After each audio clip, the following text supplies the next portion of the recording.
नमस्कार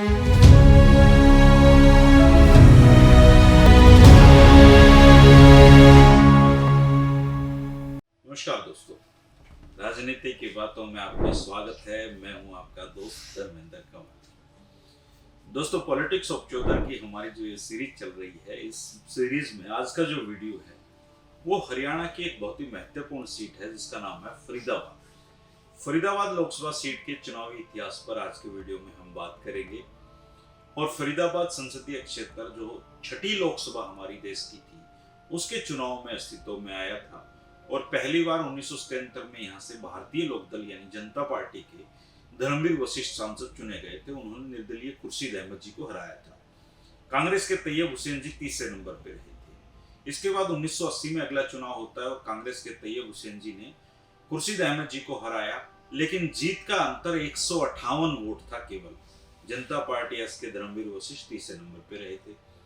1984 में कांग्रेस प्रत्याशी रहीम खान ने जगजीवन राम कांग्रेस के तैयब हुसैन जी को हराया और निर्दलीय उम्मीदवार स्वामी इंद्रवेश जी तीसरे नंबर पर रहे। रहीम खान जी की मृत्यु के कारण 1988 में उपचुनाव हुआ, जिसमें लोकदल के चौधरी खुर्शीद अहमद जी चुनाव जीते और कांग्रेस के जेपी नागर जी को उन्होंने पराजित किया। 1989 का चुनाव इस लिहाज से बहुत महत्वपूर्ण और चर्चित था क्योंकि चौधरी भजन लाल पहली बार हिसार आदमपुर को छोड़ के फरीदाबाद चुनाव लड़ने के लिए जा पहुंचे। असल में उस समय चौधरी भजन लाल ये सिद्ध करना चाहते थे कि मैं एक इलाके का नेता नहीं हूं, बल्कि पूरे हरियाणा में मेरी लोकप्रियता है। और 1 लाख से भी ज्यादा वोटों से उन्होंने खुर्शीद अहमद जी जैसे स्थानीय कद्दावर नेता को हराया और उन्होंने ये सिद्ध भी किया कि मैं अभी हरियाणा का सबसे बड़ा नेता हूं।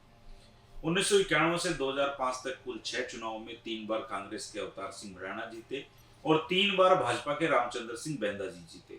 1991 में अवतार भड़ाना ने जनता दल के खुर्शीद अहमद जी को हराया और भाजपा के ब्रह्म सिंह तंवर जो थे वो तीसरे नंबर पे रहे थे। 1996 में भाजपा के रामचंद्र बैंदा जी ने अवतार भड़ाना जी को हराया। 1998 में बैंदा जी ने कांग्रेस के खुर्शीद अहमद जी को हराया और समाजवादी जनता पार्टी के अवतार भड़ाना तीसरे नंबर पर रहे।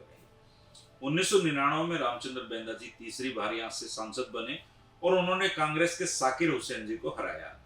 साल 2004 में अवतार सिंह भड़ाना जो कांग्रेस के उम्मीदवार थे, उन्होंने इनेलो के मोहम्मद इलियास जी को हराया। बैंदा जी तीसरे नंबर पर चले गए।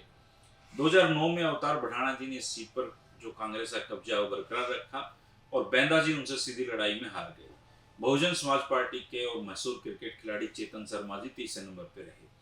हरियाणा जनहित कांग्रेस जो भजन लाल जी की थी, उसके चंद्र भाटिया जी चौथे नंबर पे थे और 2014 में भाजपा ने कृष्णपाल गुर्जर को यहां से टिकट दी और 6.5 लाख वोटों से भी ज्यादा मत हासिल उन्होंने किए और कांग्रेस के अवतार सिंह भड़ाना को 4,66,000 वोटों से हरा दिया। देश के जाने माने वकील आर के आनंद जी इनेलो के उम्मीदवार थे। आनंद जी 1,32,000 वोट लेके तीसरे नंबर पे थे।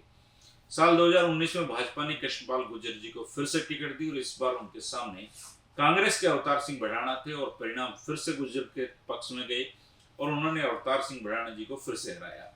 बीएसपी के महेंद्र सिंह मान जी 80,000 वोट लेकर तीसरे नंबर पे रहे। अब दोस्तों, साल 2024 का चुनाव सामने आना है।